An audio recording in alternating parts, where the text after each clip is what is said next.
one of the incredible benefits of dua for the Imam, and I'd like you to listen carefully, is the fact that the Imam will reciprocate. If you pray for him, he will pray for you. Let me share a story with you.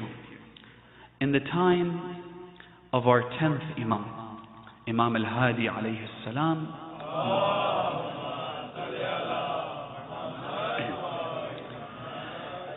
there was a man by the name of Abdul Rahman who was from the city of Isfahan. Isfahan in the present day is a center, and has been for the last 2 or 3 centuries at least, a center of propagation for Shia theology and thought.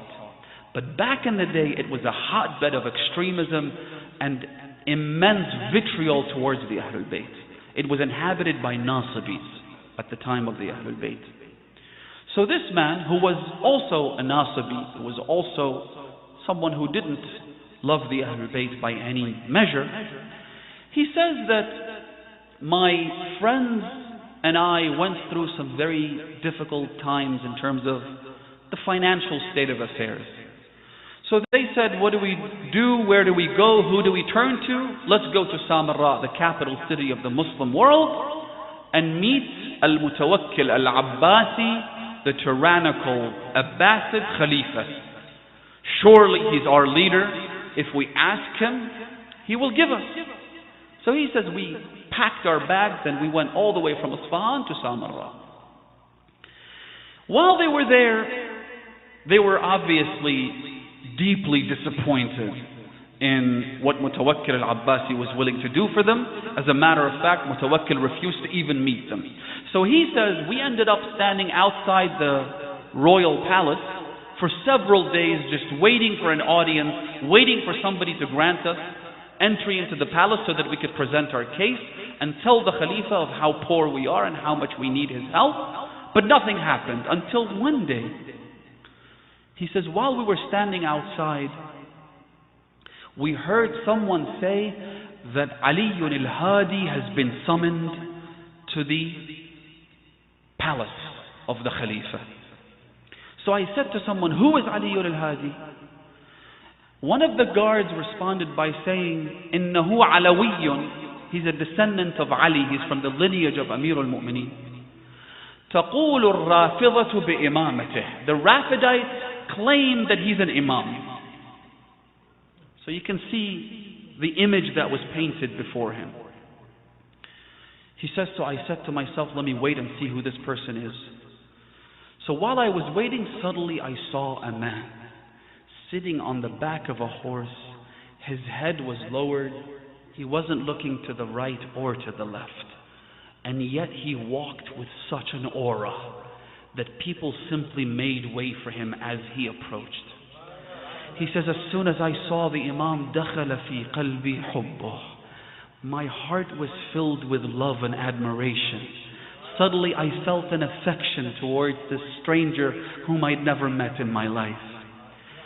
And as soon as I saw him, دعوت له في قلبي. Listen, these are key words. He says, I prayed for him in my heart. Because while he was an extremist anti-Ahlul Bayt person, he knew what a tyrant Mutawakkil was. And so he said, I thought to myself, oh Allah, protect this man from the tyranny of Mutawakkil. Oh Allah, because he had asked what Mutawakkil wanted for him, and they said that Mutawakkil wants him dead. Mutawakkil wants to execute him. So he said, I said in my heart, oh Allah, protect Ali al-Hadi. Make sure Mutawakkil doesn't harm him. Make sure Mutawakkil doesn't do anything bad for him. And I kept repeating this dua in my heart as the Imam approached, not looking to any direction, with his head lowered toward the ground, until he got to the point where I was standing. He looked at me and he said, Ya Abdul Rahman, Inna Allah istajaba du'aak. Oh Abdul Rahman, Allah has answered your prayer. And He will increase the length of your life. Your lifespan will increase. And He will give you an abundance of wealth and children. He said, as soon as I heard that, I began shaking and shivering. How did he know what I was thinking of? How did he know about the dua that I made for him? My friends saw me shaking. They said to me, this is the literal translation of the hadith that I'm narrating to you, brothers and sisters. My friend said to me, what is wrong with you? Why are you shaking? He said, I told them, innahu khair. It's okay, it's okay. But I didn't tell them anything. And then I went back to Isfahan. This man says. He says, when I went back, Allah subhanahu wa ta'ala opened the floodgates of wealth toward me. So much so that now I have 1,000 silver coins that are being kept safe inside my house. And that's not including all the property, all the wealth, all the money that I have outside of my house. 1,000 silver coins, in other words, 1,000,000 silver coins is worth about $1.5 million in today's value. Back in the day, how much it was, I have no idea. He then says that not only was I inundated with wealth and prosperity, Allah gave me 10 children, and today, as I narrate the story to you, I am 75 years old, and I am one of the strongest Shi'as of Ali al-Hadi alayhi salam.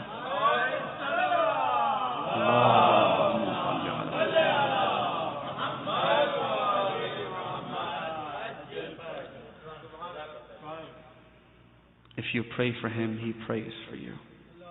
How can he not pray for you?